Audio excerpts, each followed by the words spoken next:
Weather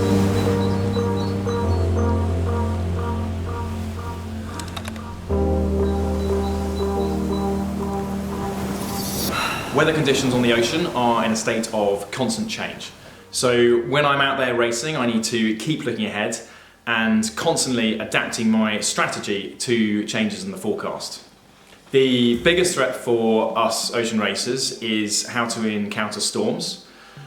Sometimes it can produce waves big enough to roll your boat right over. When I competed in the last edition of the solo transatlantic race from Plymouth to New York, there was a big change in the forecast a few days into the race, and we suddenly had an unforecast storm that started heading down the Atlantic towards us. The motion is pretty violent now. It's blowing a constant 35 to 40 knots, absolutely destroying these waves. When I first saw this approaching, I quickly adapted my strategy to head further north to try and avoid the worst of the wind and the waves. And when the storm actually hit, it was a very unnerving experience, but I really focused on keeping the boat safe at a manageable speed. I mean, that is a very uncomfortable sea. At one point I even had to slow the boat down slightly to avoid breaking something.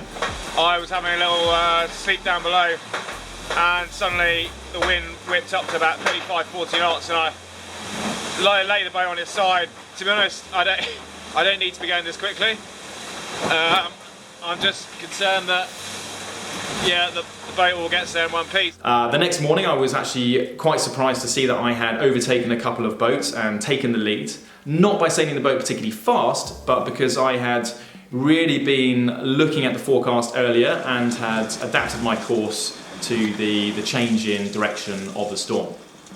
It really made me realise that behind every threat lies an opportunity to advance on the competition if you can anticipate and adapt more readily to changes in the environment.